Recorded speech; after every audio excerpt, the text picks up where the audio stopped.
Assalamualaikum warahmatullahi wabarakatuh. Subhanallah walhamdulillah wa la ilaha illallah wallahu akbar. Allahumma sholli ala Muhammad wa ala ali Muhammad. Dipancarluaskan langsung dari Jalan Jenderal Sudirman nomor 1 Kompleks Masjid Darussalam, Sangatta, Kutai Timur. Suada 91,1 FM, Radio Informasi dan Inspirasi Keluarga. Alhamdulillah sahabat suada, hari ini malam hari ini Senin malam tanggal 20 Maret 2023 atau bertepatan dengan tanggal 28 Sya'ban 1444 Hijriah. Sahabat siaran Anda Bang Darda kembali dapat menyapa sahabat di Inspirasi Malam. Baik sahabat saudara, kita jumpa kita dengan mengucapkan basmalah bismillahirrahmanirrahim. Apa kabarnya sahabatku semua? Semoga senantiasa sehat, selalu berbahagia dan dalam lindungan Allah Subhanahu wa taala. Amin ya rabbal alamin. Ya sahabat saudara, malam hari ini tanggal 28 Sya'ban, 2 hari lagi kita masuk bulan suci Ramadan ya. Sampaikanlah kami di bulan suci Ramadan ya Allah, amin ya rabbal alamin. Ya sahabat saudara, untuk menambah ilmu kita, kekuatan kita dalam menjalani ibadah puasa nanti, yuk kita dengarkan ceramah Ustaz Abdul Somad malam hari ini dengan judul Husnul Khotimah. Selamat mendengarkan. Bismillahirrahmanirrahim. Assalamualaikum warahmatullahi wabarakatuh. Alhamdulillah wassalatu wassalamu ala Rasulillah Sayyidina wa Maulana Muhammad ibni Abdullah wa sahbihi wa man tabi'ahu wa mawala. Bapak, ibu-ibu, hadirin hadirat yang dimuliakan Allah Subhanahu wa taala, kita masih diizinkan Allah pagi ini untuk bertatap muka di majelis yang baik, di majelis ilmu. Untuk itu kita bersyukur dengan mengucapkan alhamdulillahirabbil alamin. Kemudian berselawat kepada Rasulullah dengan mengucapkan Allah Sayyidina Muhammad wa ala ali Muhammad. Mudah-mudahan sampai akhir hayat nanti kita diberikan istiqamah menjalankan agama Allah. Amin ya rabbal alamin. Bapak-bapak, ibu-ibu yang dimuliakan Allah, pagi ini tema kita adalah tentang husnul khatimah. Husnu artinya baik, khatim artinya penutup. Makanya ada istilah khatam Quran, penutup habis baca Quran. Kita selalu berdoa kepada Allah, Allahumma khatim bi husnil khatimah. Ya Allah, tutuplah usia kami ini dengan husnul khatimah. Wala tahtim alaina bisu'il khatimah. Berikut kita kaji sesuai hadis-hadis Nabi sallallahu alaihi wasallam. Yang pertama, yang husnul khatimah itu orang yang ucapan terakhirnya la ilaha illallah. Hadisnya Sunan Tirmizi riwayat Muaz bin Jabal. Qala Rasulullah bersabda, "Man kana akhiru kalamihi." Siapa yang akhir kalamnya la ilaha illallah, dakhalal jannah. Maka dia masuk surga. Akhir hidup kita diakhiri dengan la ilaha illallah. Tapi kita tak bisa sendirian, maka kita ditolong orang lain. Mana hadis menyuruh menolong? Hadis yang bawah, riwayat Muslim dari Abu Sa'id Al-Khudri, kata Rasulullah, laqinu mautakum, talqinkan. Makna talqin, kalau saya atau ibu atau bapak mengajar anak-anak, ini Ibu Budi, lalu dia ikut, ini Ibu Budi, itu talqin namanya, mentalqinkan. Kita baca, diikutkan orang lain. Maka orang yang mau sakaratul maut itu supaya ucapan terakhirnya la ilaha illallah dibimbing dia dengan talqin. Maka kita talqinkan la ilaha illallah. Kita bisikkan ke telinganya ucapan la ilaha illallah. Supaya apa? Supaya ucapan terakhirnya la ilaha illallah, supaya dia mendapatkan husnul khatimah. Dalam masalah talqin ini tak ada pilih-pilih. Siapapun yang mati kita talqinkan. Ada orang baru kita kenal, lalu dia sakaratul maut di hadapan kita, kita talqinkan. Mengapa demikian? Karena Nabi menyuruh talqinkan. Datang kita ke rumah sakit, nampak kita tak ada orang mentalqinkan, karena anak-anaknya tak ada yang tahu, keluarganya lupa. Maka datang kita talqinkan. Tak usah kita segan.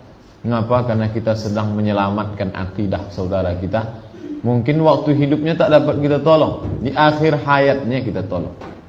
Mudah-mudahan dengan pertolongan kita itu kita pula nanti ditolong Allah Ta'ala.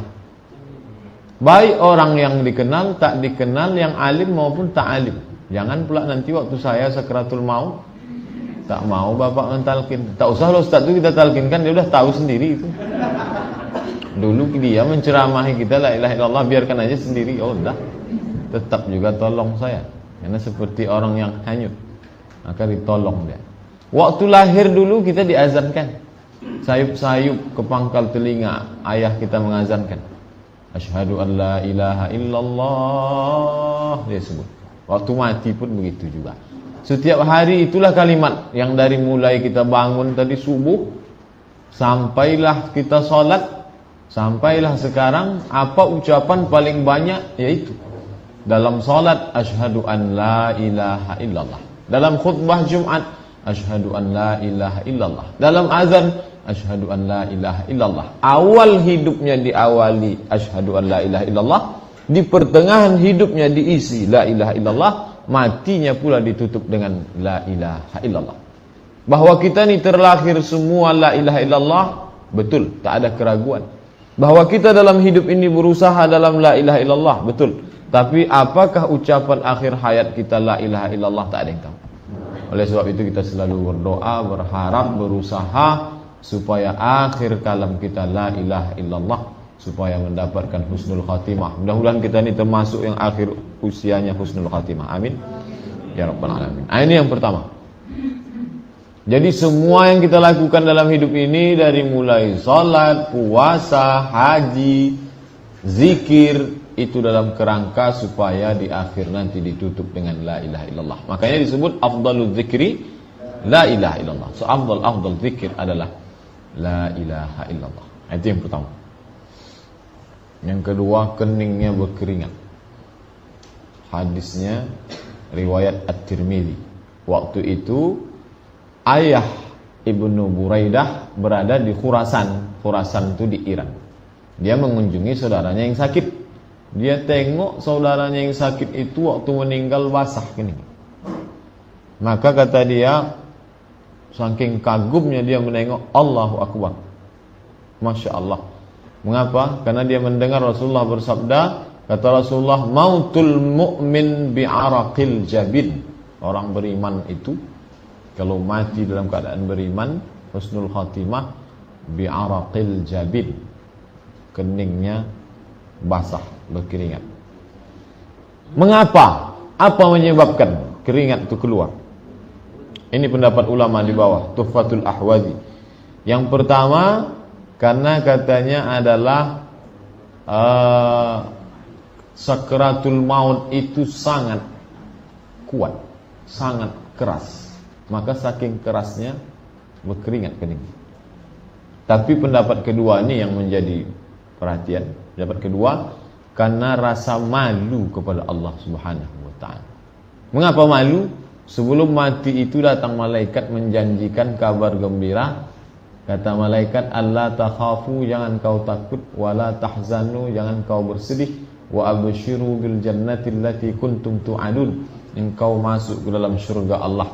Lalu si hamba tadi malu, dosanya banyak, silapnya banyak, amalnya sedikit, tapi Allah beri balasan yang besar. Maka dia malu kepada Allah. Akibat dari malu itu keluar keringat di kening. Menurut Imam Al-Mubarakfuri dalam Tuhfatul Ahwazi juz 3 halaman 38. Nah, jadi nanti kalau nampak ada orang meninggal setelah waktu sakratul maut itu tampak, itu salah satu tanda. Tapi jangan pula kita wasiatkan dibuat-buat. Nanti kalau mati saya semprotkan dia nampak supaya pas datang Ustadz Somad melayat, oh ini masuk dalam hadis nomor 2. Malu kepada Allah Subhanahu wa ta'ala. Nah, ini. Yang ketiga, meninggal hari Jumat atau malam Jumat. Jadi cara menghitungnya itu adalah dari mulai Kamis petang. Jadi masuknya malam Jumat itu dalam hitungan kalender Arab tak sama dengan Masehi.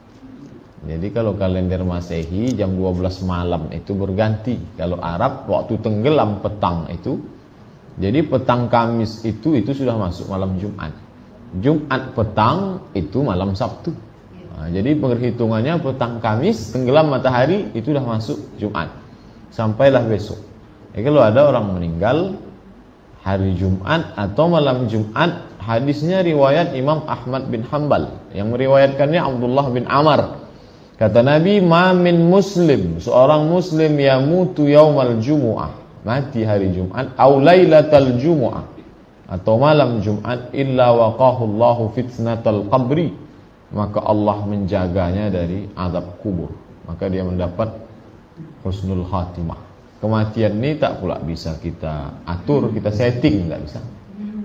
Kalau lahir zaman sekarang bisa, mau buat tanggal 1 bulan 1 2011 biar cantik aktenya bisa. Tapi kalau mati tak bisa.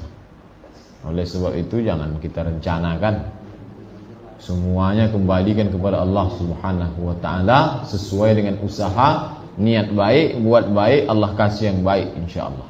Oleh sebab itu ini tak dapat diduga-duga, kita hanya mampu berusaha.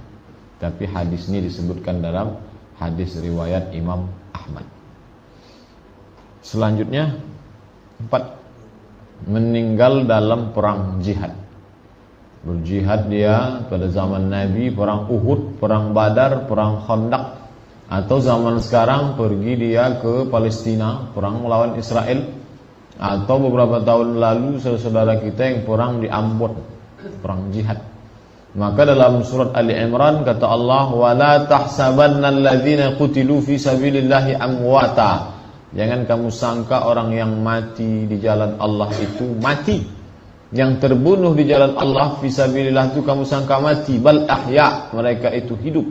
Inda rabbihim yurzaqun, mereka diberi rezeki oleh Allah Subhanahu wa taala. Kemudian dalam hadis riwayat Muslim pula disebutkan, man sa'alallah asy-syahadah, siapa yang bermohon kepada Allah supaya dapat syahid mati di medan perang, ballaghahu Allahu manazil asy-syuhada, Allah akan sampaikan dia ke tempat orang mati syahid, ke posisi, ke kondisi, ke kedudukan orang mati syahid, wa in mata ala firashihi, walaupun matinya di atas kasur. Jadi mesti ada niat jihad dalam hati. Orang yang mati tak pernah terlintas niat jihad dalam hatinya, matinya mati jahiliyah. Maka mesti ada niat dalam hati. Ya Allah, andai kau berikan kesempatan, aku ada niat untuk berjihad membela agama Allah Subhanahu wa taala. Itulah yang ditakutkan orang kafir. Jihad disebut teroris. Jihad disebut teror. Jihad dalam Islam adalah membela agama Allah Subhanahu wa taala. Jihad tidak memulai perang. Jihad sifatnya membela diri, mempertahankan. Kalau dikatakan jihad memulai, tak betul, tak paham dia tentang jihad. Jihad itulah yang mau dipelintir, diselewengkan, lalu disalah artikan, lalu Islam kalau membela agamanya dia akan dituduh teroris. Tak betul. Oleh sebab itu dalam fikih ada khusus dibahas fikih jihad. Tak hanya fikih suci air, suci mensucikan, masalah darah, masalah wudu, salat, tayamum, tidak. Ada fikih jihad. Kapan kita berjihad, apa rukunnya, apa syaratnya dan lain sebagainya. Salah satu tonggak kekuatan Islam itu adalah terletak pada jihad. Oleh sebab itu orang yang mati di medan jihad, maka dia mati dalam keadaan husnul khatimah. Keempat. Kelima, meninggal karena ta'un. Ta'un itu penyakit wabah pes zaman sekarang. Dalam bahasa Arabnya ta'un. Hadisnya Bukhari dan Muslim. At-ta'un syahadatun likulli muslim. Wabah penyakit ta'un, pes, adalah mati syahid bagi setiap muslim.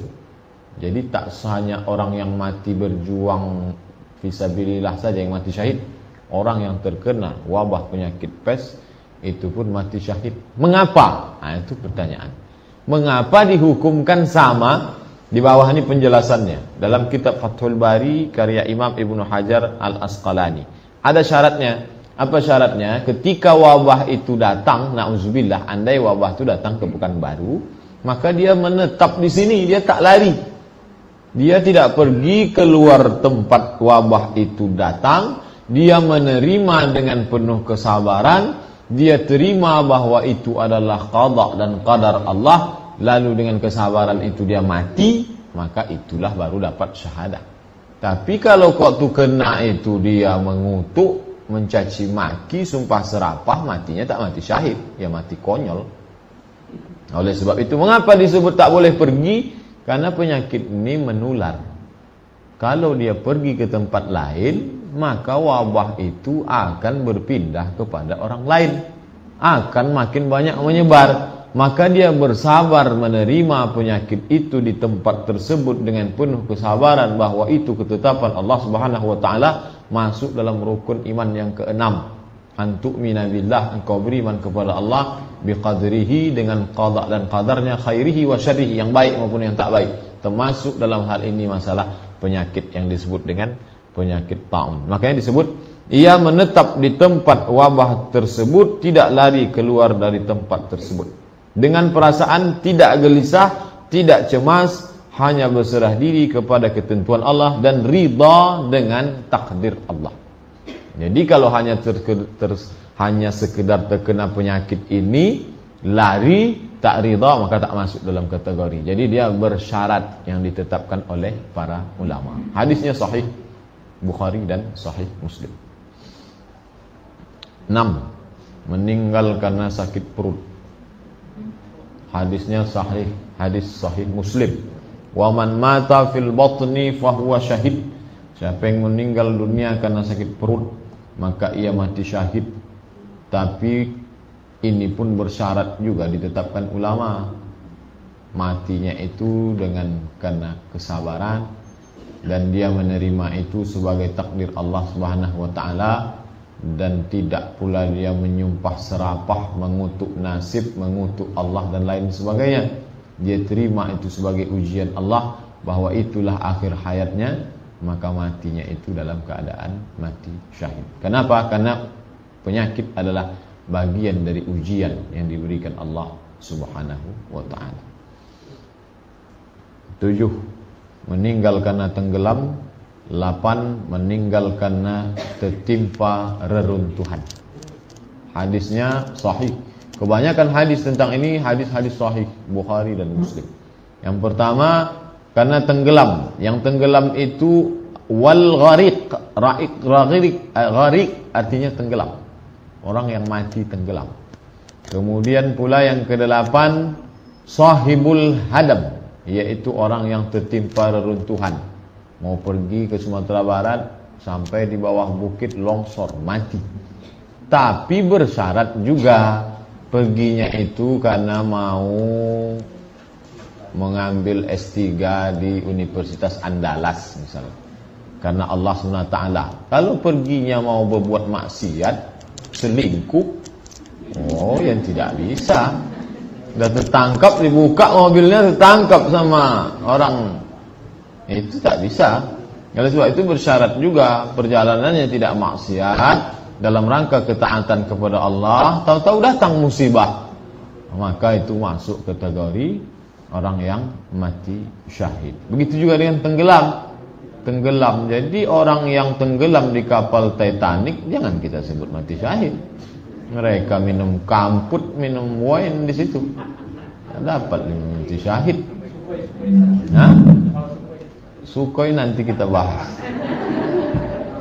Jadi tenggelam itu pun perjalanannya fisabilillah. Jamaah haji berangkat, tahu-tahu tenggelam di laut Atlantik atau di Samudra Hindia, maka perjalanan itu meninggal, maka keluarga yang ditinggalkan tak usah terlalu bersedih hati, karena mereka meninggal dalam keadaan syahid.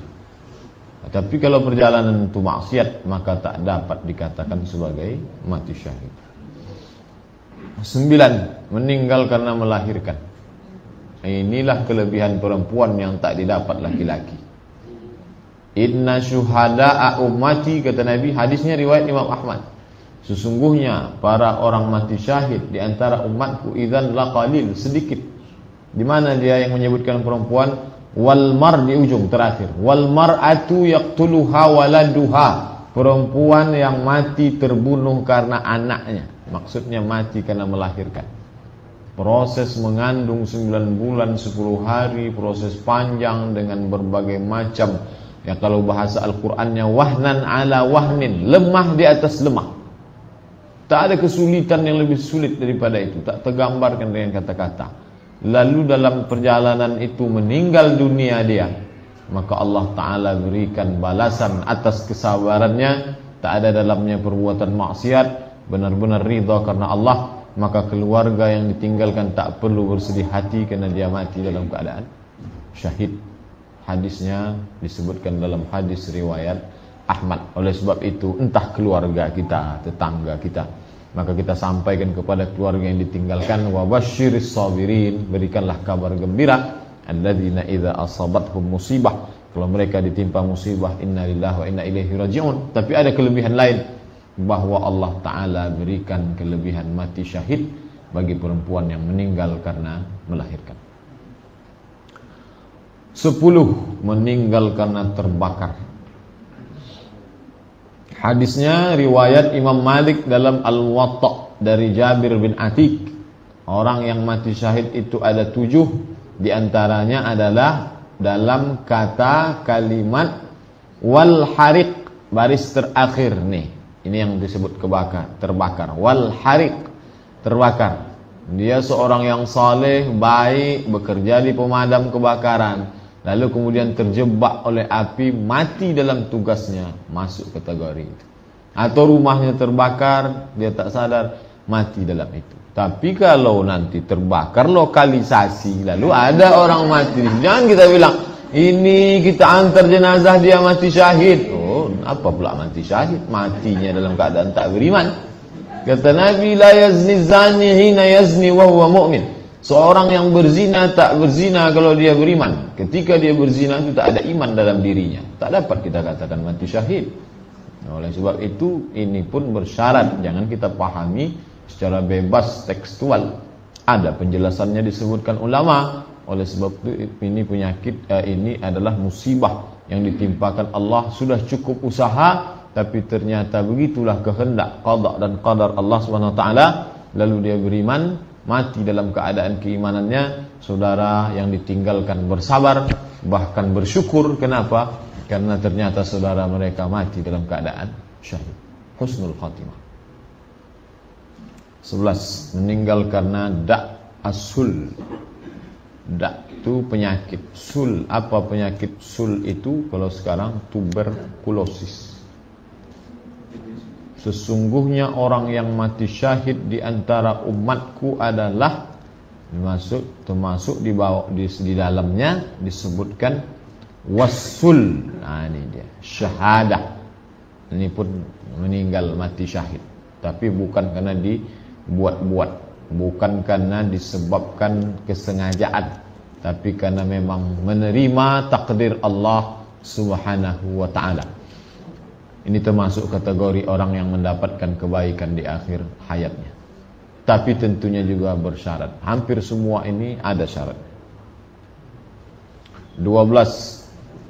Karena membela harta. Kalau kita perhatikan, dari yang itu kebanyakan orang mati terkena musibah semua. Karena terbakar, karena tenggelam, karena tertimpa. Mengapa yang penyakit dan musibah itu disebut sebagai syahid? Karena Allah Ta'ala ingin menggembirakan hati keluarga yang ditinggalkan, supaya jangan mereka terpukul 2 kali. Satu terpukul karena kematian, satu terpukul karena penyakit. Ada orang yang keluarganya meninggal karena tak ada sebab apa-apa, itu memang sakit, tapi tak terlalu menyakitkan dibandingkan dengan yang mati mendadak, tertimbun dalam reruntuhan dan lain sebagainya. Oleh sebab itu pukulan yang berat itu diringankan Allah Ta'ala dengan memberikan kabar gembira kepada Nabi. Nabi menyampaikan kepada kita, disebutkan ulama dalam kitab hadis bahwa mereka gugur sebagai syahid. Maka kegembiraan orang yang keluarganya meninggal di medan perang sama seperti kegembiraan orang-orang yang keluarganya meninggal dalam keadaan terkena musibah dan penyakit. 12. Meninggal karena membela harta benda. Dalilnya hadis riwayat Bukhari dan Muslim. Kata Nabi, Man qutila, siapa yang terbunuh. Qatala, membunuh. Qutila, terbunuh. Siapa yang terbunuh karena membela hartanya, fahuwa syahid, maka matinya mati syahid. Oleh sebab itu seorang masuk perampok ke rumahnya, lalu dia dicelurit atau ditembak, mati dia, maka matinya itu mati syahid kalau diakhiri dengan kalimat thayyibah yang baik, kalau pula dia melakukan itu dengan niat yang baik, dan hartanya itu pula dicari dengan cara yang baik. Keluar daripada itu tak dapat pula dikatakan sebagai mati syahid. Jadi syahidnya semuanya syahid bersyarat, tak dapat dipahami secara mutlak. 13 mati karena membela keluarga. Yang mana menyebutkan disebut membela keluarga, ini dia. Wa man qutila duna ahlihi, siapa yang mati karena membela, terbunuh karena membela ahli keluarganya. Na'udzubillah, istrinya mau diperkosa orang di tengah perjalanan, lalu dia bela, mati dia dalam keadaan itu, mati syahid. Anak-anaknya mati dia dalam keadaan itu, maka mati syahid. Auduna damihi, darahnya, membela dirinya dalam perjalanan sendirian, lalu ingin dirampok, dirampas, dibunuh oleh orang, maka matinya dalam keadaan mati syahid. Ini semua dijelaskan dalam hadis Sunan Abi Daud. Yang terakhir, yang ke-15, meninggal dalam amal saleh. Yang tadi itu tak bisa kita rencanakan. Tak bisa kita rencanakan mati dalam longsor, mati itu semua kehendak Allah SWT. Tapi yang ke-15 ini itu bisa kita rencanakan. Kenapa? Karena kita semua berniat beramal saleh dan kita lakukan amal saleh, kita mau kita mati dalam keadaan beramal saleh. Apa kata Nabi SAW? Man qala la ilaha illallah, siapa yang mengucapkan la ilaha illallah ibtigha'a wajhillah, hanya mengharapkan keridhaan kemuliaan Allah, khutima lahu biha, lalu ditutup usianya dengan itu, dakhalal jannah, maka dia masuk surga. Wa man shama yauman, orang yang berpuasa ibtigha'a wajhillah, hanya mengharapkan kemuliaan Allah, khutima lahu, mati dalam keadaan berpuasa, dakhalal jannah. Man tasaddaqa bi sadaqatin, orang yang bersedekah ibtigha'a wajhillah, mengharapkan kemuliaan keagungan Allah, khutima lahu, mati dia dalam keadaan itu, pun dia mendapatkan itu, dakhalal jannah. Hadisnya riwayat Imam Ahmad bin Hanbal dari Huzaifah ibn al-Yaman. Oleh sebab itu, walaupun yang disebutkan dalam hadis ini hanya 3, mengucapkan la ilaha illallah, berpuasa, bersedekah, tapi ketiga amal ini jangan dibatasi hanya 3. Nabi menyebutkan 3, sesungguhnya 3 ini adalah contoh dari 3 amal. Puasa itu amal badan, karena puasa itu amal badan, menahan diri, sikap menahan dari segala yang dilarang oleh Allah. Mengucapkan la ilaha illallah, amal lidah, zikir. Sedekah, amal harta. Jadi ada 3 amal yang diwakili dalam satu hadis. Oleh sebab itu tak terbatas hanya ini. Kalau orang sedang beramal, mengamalkan amal lidah, zikir, mengamalkan amal badan, menahan dari yang haram, puasa contohnya, dan bersedekah sebagai wakil dari amal harta, ketiga jenis amal ini kalau kita laksanakan, mati kita dalam melaksanakan itu, maka kita pun mendapatkan husnul khatimah. Oleh sebab itu ketika ada orang mati sedang belajar, mati sedang mengajar, mati sedang bekerja, masuk dalam kategori ini. Kenapa? Karena semuanya dengan catatan 3 kali disebut. Coba kita perhatikan, 3 kali disebut. Ibtigha'a wajhillah, hanya mengharapkan Allah. Ibtigha'a wajhillah, hanya mengharapkan kemuliaan dari Allah. Ibtigha'a wajhillah, hanya mengharapkan kemuliaan dari Allah Subhanahu wa ta'ala. Mati kita dalam itu, maka kita termasuk dalam kategori orang-orang yang mendapatkan husnul khatimah. Apa makna keutamaan mati syahid itu? Apa maknanya? Apa sebenarnya makna syahid? Ini penjelasannya dalam Fathul Bari. Inna syahid, kata Imam Ibnu Hajar al-Asqalani, orang yang mati syahid itu yufar lahu kulla syai', Semuanya diampuni silap salah kesalahannya illa dain, kecuali hutang. Oleh sebab itu maknanya keterkaitan dia dengan manusia tak dapat ditutupi dengan syahidnya. Oleh sebab itu kalau ada dosa saudara manusia, baik yang bersifat dosa lidah, dosa harta, ada sangkut paut hutang piutang, itu tak dapat tertutupi. Tapi dosa kepada Allah Ta'ala, karena Allah Maha Pengampun, melihat musibah yang dia terima, maka dia diampuni Allah.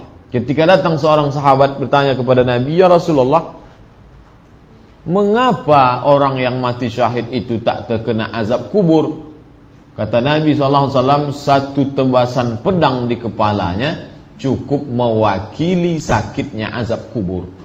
Jadi Allah Ta'ala berikan keringanan, tapi yang berkaitan dengan manusia tak dapat. Oleh sebab itu, maka kita pelajaran dari hadis ini, dari ucapan Imam Ibnu Hajar Al-Asqalani ini, supaya kita bersihkan segala macam keterikatan dengan manusia. Kalau salah, kita mohon maaf. Kalau silap, kita mohon maaf. Kalau berkaitan dengan harta benda, maka kita kembalikan. Kenapa? Andai kita mati syahid sekalipun, itu tetap tak dapat ditebus dengan kematian kita sebagai syahid. Kemudian disebutkan pula, apa kelebihan mati syahid itu? Diambil pelajaran dari hadis ini bahwa syahid tidak menghapuskan dosa kepada manusia, dan dosa kepada manusia pula tidak mencegah syahid. Makna keutamaan syahid adalah Allah memberikan balasan khusus dan memberikan kemuliaan tambahan yang tidak diberikan kepada orang lain. Jadi tak jaminan serta-merta ketika dia mati syahid lalu semua yang terkait dengan manusia selesai. Tidak. Oleh sebab itu kalau kita punya keluarga yang masih punya hutang piutang, diselesaikan, karena kematiannya sebagai syahid tak menyelesaikan urusannya dengan sesama manusia. Doa terakhir, doa Abu Bakar Siddiq. Doa Abu Bakar Siddiq ini disebutkan dalam Musannaf Ibni Abi Syaibah. Nama kitab hadis namanya Musannaf Ibni Abi Syaibah. Baik kita doakan, kita bawa sebagai doa. 3 isi doa. Allahumma ja'al khaira umuri akhirahu. Allahumma ya Allah, ij'al jadikanlah khaira umuri sebaik-baik umurku akhirahu, akhirnya. Umur kita ini ada pangkal, ada awal, ada akhir. Ada pangkal, ada tengah, ada ujung. Ada orang pangkalnya baik, masa kanak-kanak baik, masa muda baik, tuanya error. Kita tak mau itu. Kita mau mudanya baik, tengah baik, ujung baik. Tapi andai pun tak baik di pangkal, tak baik di tengah, kita mau ujungnya baik, jadilah. Maka ini doa, Allahumma ja'al khaira umuri akhirahu. Ya Allah, jadikanlah sebaik-baik umurku terakhirnya nanti, ya Allah. Kedua, wa khaira amali khawatimahu. Jadikanlah sebaik-baik amalku khawatimahu, amal penutup. Kita mau amal awal baik, amal tengah baik, amal ujung baik. Andai tak dapat pangkal baik, tengah baik, paling tidak ujung pun baik, jadilah. Allahumma ja'al khaira amali khawatimahu. Ya Allah, jadikanlah sebaik-baik amalku ujungnya, akhirnya. Cuman yang jadi masalah, kita tak tahu apakah amal kita ini amal tengah atau amal ujung. Karena kita tak tahu kapan berakhirnya umur kita. Oleh sebab itu kita selalu berharap diakhiri dengan yang baik. Maka kita selalu berniat baik, berbuat baik supaya Allah tutup dengan yang baik. Terakhir, wa khaira ayyami yauma alqaka. Jadikanlah sebaik-baik hariku hari saat aku bertemu denganmu. Ada hari semalam, ada hari ini, ada hari besok. Kita maunya semalam baik, hari ini baik, besok baik. Tapi ada yang lebih daripada itu. Kita mau baik ketika kita menghadap Allah Subhanahu wa ta'ala. Jadi ada 3 yang diminta. Allahumma ja'al khaira umri akhirahu, waj'al khaira amali khawatimahu, wa khaira ayyami yawma alqaka. Ya Allah, jadikanlah sebaik-baik umurku yang terakhir, sebaik-baik amalku amal penutup, sebaik-baik hari adalah hari saat aku bertemu denganmu, ya Allah. Doa Abu Bakar Siddiq dalam kitab Musannaf Ibni Abi Syaibah.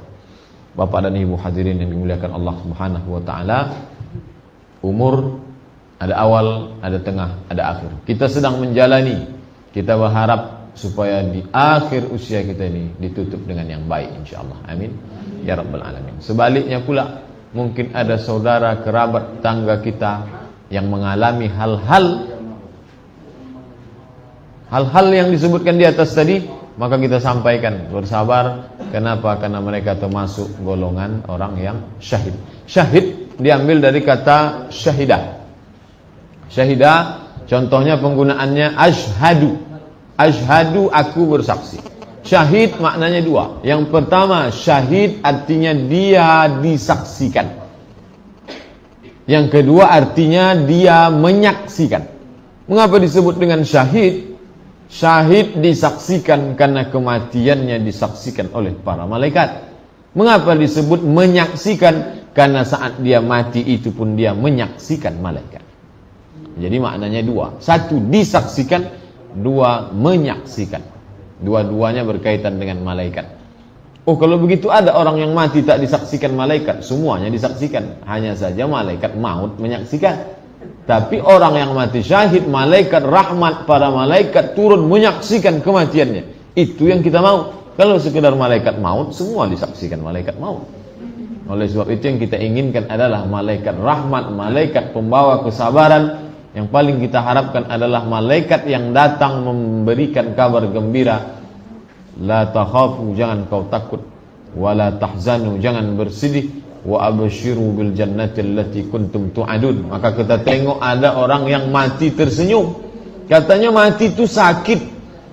Dalam Quran disebut kullu nafsin dha'iqatul maut. Semua yang mati merasakan sakit. Kenapa dia matinya tersenyum?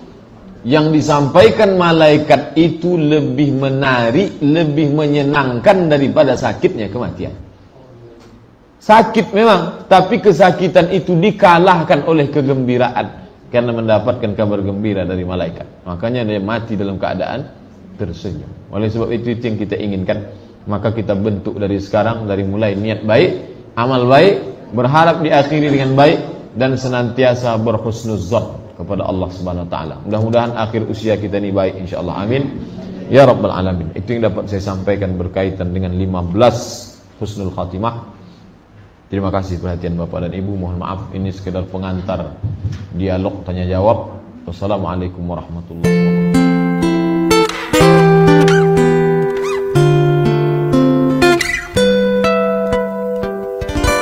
Suara Darussalam.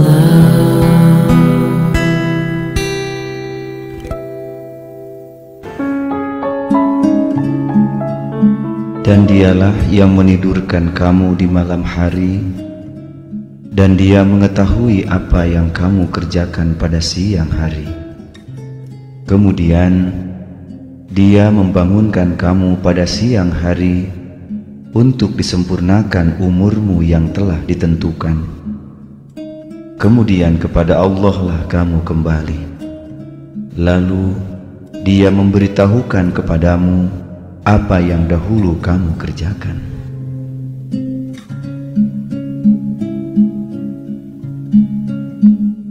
Al-Maraghi dalam tafsirnya mengemukakan arti ayat tersebut, bahwa Allah Subhanahu wa ta'ala berkuasa mematikan nyawa manusia ketika tidur.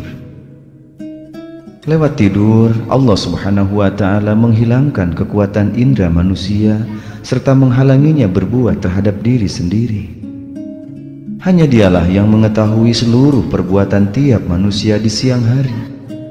Apakah amal sepanjang harinya itu baik ataukah buruk? Ini dengan harapan agar manusia mengintrospeksi diri sebelum tidur dan menyadari akan kembali kepada Allah Subhanahu wa ta'ala guna mempertanggungjawabkan segala perbuatannya semasa hidup. Boleh jadi itulah tidur sekaligus hidup terakhir kalinya, sebagai pengingat timbangan neraca rugi laba selama seharian meniti hidup. Kalau diperkirakan memperoleh laba kebajikan yang banyak, maka patutlah ia memujinya. Sebaliknya, kalau defisit akibat banyak dosa, maksiat dan kemungkaran, maka saatnya memohon maaf, ampunan dan taubat kepada Sang Khalik. Rasulullah Shallallahu Alaihi Wasallam saat menjenguk Fatimah Az-Zahra dan Ali bin Abi Thalib memberi nasihat agar memperbanyak kalimat thayyibah sebagai penutup sebelum tidur. Beliau mengajarkan agar putri dan menantunya membaca tahlil, la ilaha illallah, tasbih, subhanallah, tahmid, alhamdulillah, takbir, Allahu Akbar, ayat kursi, 2 ayat terakhir surat Al-Baqarah, Al-Ikhlas, Al-Falaq, dan An-Nas. Lafaz-lafaz zikir tersebut mengandung makna pemurnian kembali akan tauhid kepada Allah Subhanahu wa Ta'ala, disertai menyucikan namanya, memuji atas nikmatnya, mengagungkan kebesarannya, dan memohon perlindungannya atas segala kejahatan jin dan manusia. Juga sebagai tanda pengakuan bahwa manusia tidak memiliki kekuatan apapun selain yang telah diberikannya. Dilanjutkan dengan membaca doa, Bismika Allahumma ahya wa amut, menunjukkan bahwa hidup dan mati menjadi milik dan kekuasaan Allah Subhanahu wa Ta'ala. Rasulullah Shallallahu Alaihi Wasallam tidak menyukai begadang terlalu malam tanpa alasan ibadah yang dibenarkan. Padahal esok hari selepas tidur, mukminin sepantasnya mengawali hari baru dengan mendirikan sholat malam, yakni tahajud, sebagai tambahan amal diikuti sholat subuh berjamaah.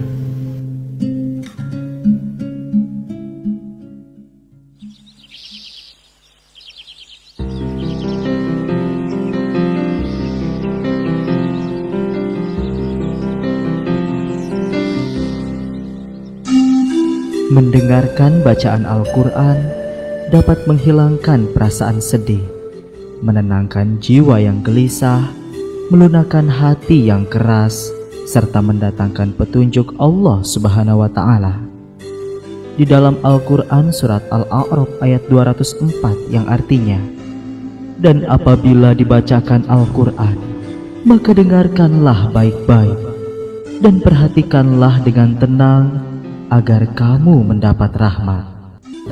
Sesaat lagi kita akan mendengarkan lantunan murotal Al-Quran. Selamat mendengarkan.